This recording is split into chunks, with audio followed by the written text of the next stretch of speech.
Alors, nos prochains invités trippent sur les insectes. Alors, il n'y a rien d'étonnant qu'ils se soient rencontrés dans un carré de sable. Ils sont fous, ils sont jeunes, ils sont célibataires. Et ça, c'est eux qui m'ont demandé de vous dire ça. Voici Traffic Bugs.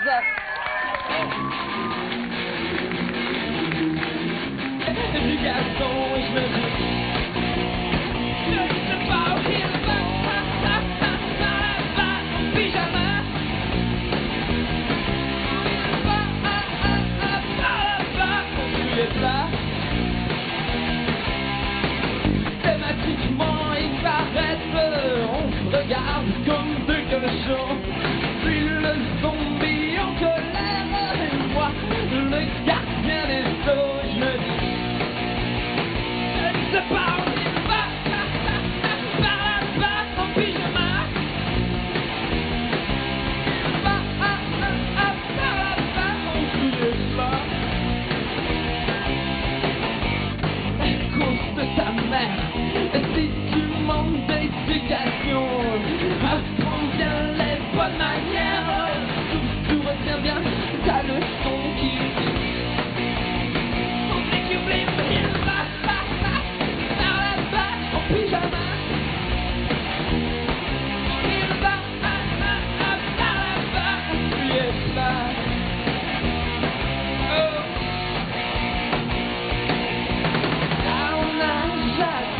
là. Du géant enfin trouvé, un nouvel ami, un tout petit monsieur zombie. Nouvel ami, un tout petit monsieur zombie. Monsieur zombie, un nouvel ami, monsieur zombie.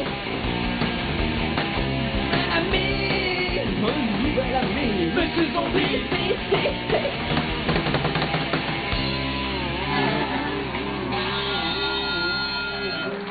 Traffic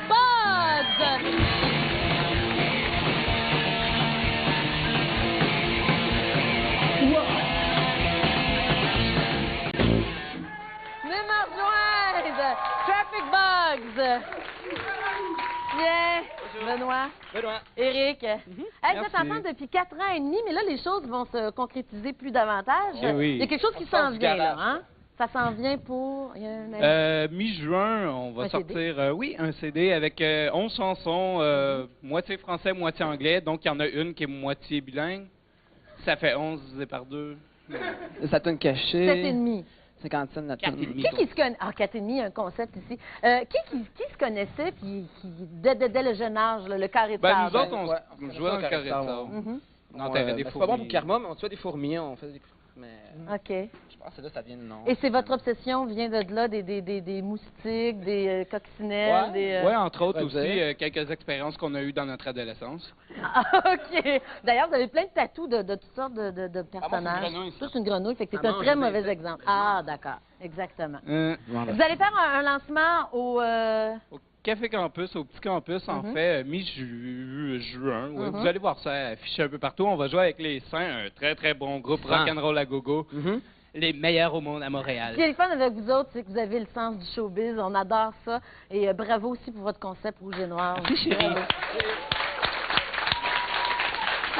Alors, vous savez, la pub prend de plus en plus de place dans nos vies. Alors, pour s'en savoir un petit peu plus sur les tendances en pub, rien de mieux qu'une chronique tendance, justement, sans pause publicitaire. Voici Caroline Delorme.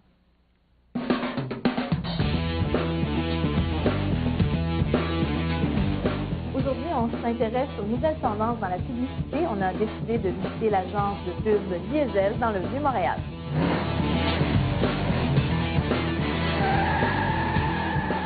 Je suis avec Philippe Meunier, qui est vice-président à la création à l'agence de pub Diesel. Philippe, toi, tu crées des pubs à tous les jours.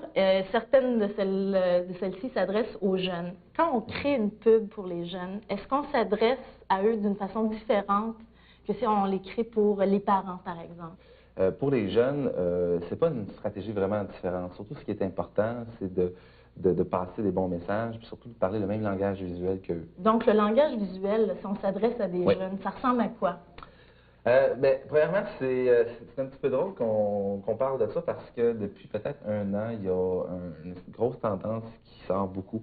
C'est la question du retour aux valeurs. Les jeunes veulent voir des vraies choses, sont tannés de voir des mannequins, des choses qu'on voit que c'est de la publicité. Parce que les gens deviennent très fermés par rapport à la publicité et puis ils ne croient plus.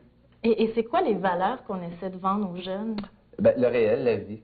Et ils sont souvent très sensibles à ce qui se passe au niveau environnemental, au niveau humain. Ils sont très ouverts au niveau culture, beaucoup plus que nous, notre génération l'était. Puis ça, je crois que c'est toute la question des médias, l'Internet, l'accès à l'information et aux images à l'extérieur d'un pays.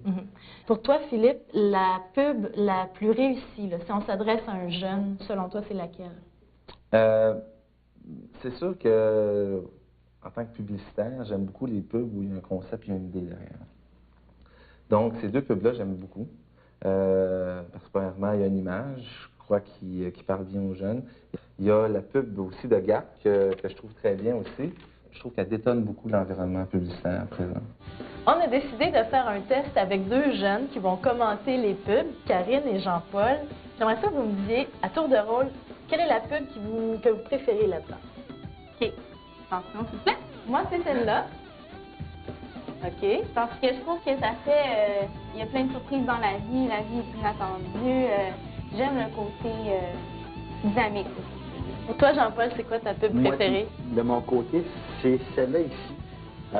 Juste parce qu'elle a de l'air en santé, il fait beau, il fait chaud, elle a de l'air contente. Je trouve que ça fait du bien. Si on prend cette pub-là et l'autre de Straight, ouais. Il y a une attitude qui est vendue dans ces pubs-là. C'est quoi? Qu'est-ce que tu vois là-dedans, toi? Moi, ce que je vois, en fait, c'est des pubs miroirs, si on peut dire, parce que souvent, les jeunes vont aller chercher des attitudes. Donc ça, c'est un peu dur, quand même, comme attitude, là. Mais ça fait un peu rebelle, adolescent. Oui, mais l'adolescence, c'est fait pour être rebelle. Oui. C'est ça qui est le fun. La pire pub, selon toi? Ah, moi, je pense que c'est la Milky Way. Cette pub-ci, premièrement, parce qu'il n'y a pas d'idée. Il n'y a pas d'idée. Moi, je pense que c'est un annonceur qui s'est dit, bon, ben maintenant, il faut plaire aux jeunes. Je vais essayer juste seulement de vendre mon produit. Est-ce qu'il y a une pub parmi toutes celles-là que vous n'aimez vraiment pas? Oui, moi, c'est définitivement celle-là. Vous êtes d'accord? Ah, oui. Définitivement. Pourquoi? La texture de l'image, le caramel a l'air tellement chimique. Ben, ça n'a pas l'air du caramel, moi, je trouve. Merci beaucoup! Serge, as-tu vu le spectacle? Je dis bien le spectacle Allégria. Oui, je l'ai vu, oui. D'accord, mais il y a un film, là, hein? Oui, pareil, oui. Alors, si ça vous tente à la maison, malheureusement pas toi, Serge, parce que tu es l'indice du jour. Ça vous tente de venir voir le film Allégria avec 9 de vos amis. Vous participez au concours, vous prenez l'adresse qui est à l'écran. Et là, j'ai dit que Serge était l'indice du jour parce que c'est la question à laquelle vous devez répondre sur la carte postale. Vous écrivez la date d'aujourd'hui et la date de notre invité. Donc, nous sommes le 7 mai et notre invité est Serge Postigo.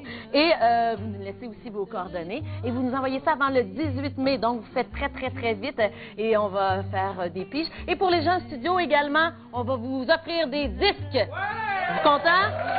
Yeah! Des disques Allégria. Qu'est-ce que tu fais en fin de semaine, Serge Postigo? La fête des mères. Ah, toi, tu fais Je reçois ma mère à souper dimanche soir. Mais tu es l'exemple du gars parfait. Ah non, bravo. Félicitations. Mathieu, qu'est-ce que tu fais en fin de semaine? Moi, je vais en faire avec la fête des mères, je vais en faire du hula hoop avec ma mère.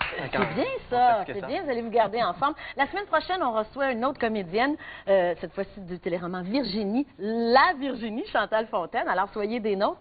Je veux juste vous montrer ça. C'est notre invité, nos invités de Traffic Box qui ont apporté ça. Ça s'appelle un Twister Sizer. Savez-vous à quoi ça sert? Bien, on a une petite idée en regardant le dessin dessus, là. Incroyable, mais vrai. Et on se laisse là-dessus. Et avec Traffic Bugs et le Twister Sizer. Moi, j'aime mieux le hula hoop. Dans mon VR57, moi, je roulais.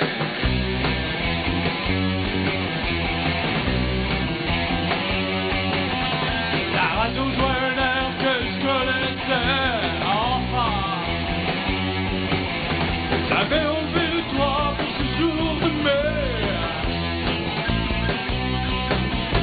Je cherchais quelqu'un à aimer.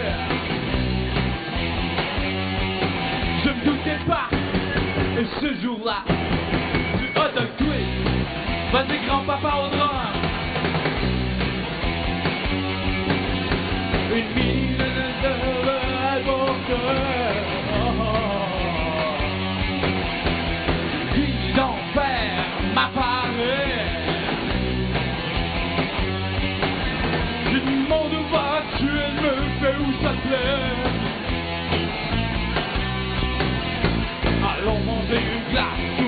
j'aurais. Ça t'irait pas. Et toi et moi.